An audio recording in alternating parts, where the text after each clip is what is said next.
Their work offers us the essential tools we need to act, to convince skeptics, to bring down the barriers that were erected by bad faith, and to halt the spiral of destruction. The objective must be to unite us and to guide us, whether we are researchers, politicians, activists, or simply responsible citizens.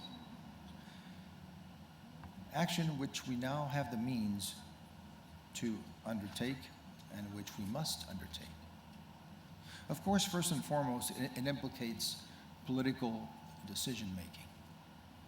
And this is the work, and this is what I work toward in multilateral fora, in which I welcome Chile's engagement. Your country has been by our side in major battles, and most notably played a key role in the difficult decisions which enabled us to reach the Paris Agreement in 2015. Although this agreement is currently being disputed by a certain party, we need to continue to mobilize together. And I know Madame Ségolène Royal will not disagree with me. This mobilization will certainly go much further.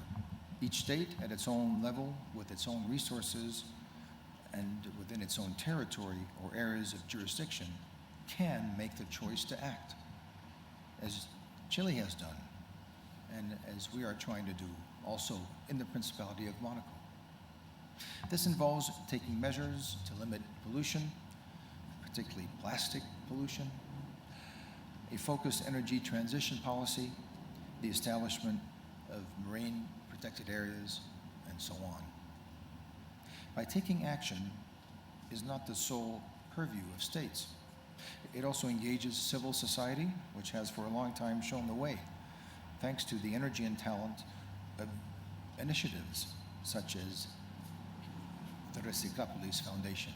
And I thank you, Mr. Nilo, for the great work that you are doing with your wonderful team. Citizens are involved too, each able and willing to help protect the planet in their own way through their daily choices and behaviors. And the corporate world as well. There are many companies here this evening, and I welcome them, and they have a role to play in the change we need to achieve, and they have much to gain as well.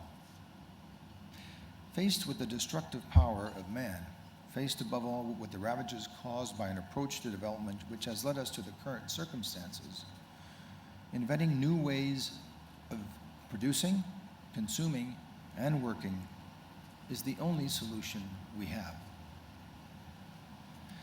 It is imperative that the economy stops neglecting the damages inflicted upon the environment and measures the costs of the harm it causes. It is critical that the cost of pollution, and particularly of carbon emissions, is included in the expenses faced by any business. It is time to recognize the absurdity of supply networks, which crisscrossed the globe several times in an uncoordinated way. And above all, it is important to help entrepreneurs to take stock of the huge prospects offered by the green and blue economies, which are already growing, to lead them down the extremely promising path of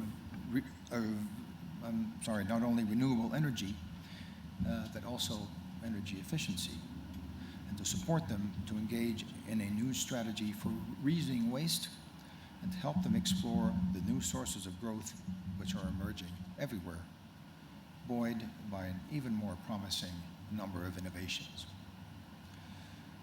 And because this is not about punishing or prohibiting, but about working together to invent, to reconcile man's progress with the protection of nature.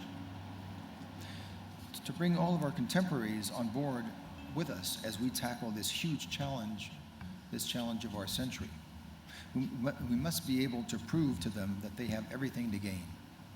This is especially true for those who have the least, those who are often the most concerned about their situation, some would like to convince these groups that protecting the environment will come at the expense of humans. It is simply, totally absurd. This is what the highly auspicious initiatives honored here this evening show us. They hold out the promise of this kind of joint intervention, which is the only sustainable, comprehensive, and positive solution to the dangers of our century. It is by working together that we will come up with a new approach to development, an approach in which man can now be the Earth's benefactor. I am pleased to see how many of us here this evening are united by this shared goal. And most of all, I'm delighted to see the extent of the movement which reaches right across Chile from the remarkable actions taken by your government and by your associations, communities, universities, and businesses.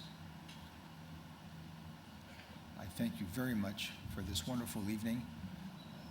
All my great wishes of success to our partnership with the Recyclápolis Foundation, and all my best wishes of success to all of you in whatever you are doing, but also to the city of Santiago and to the government of Chile for all what they are undertaking to make this world, with all of us, a more sustainable and brighter future for our children and for our grandchildren.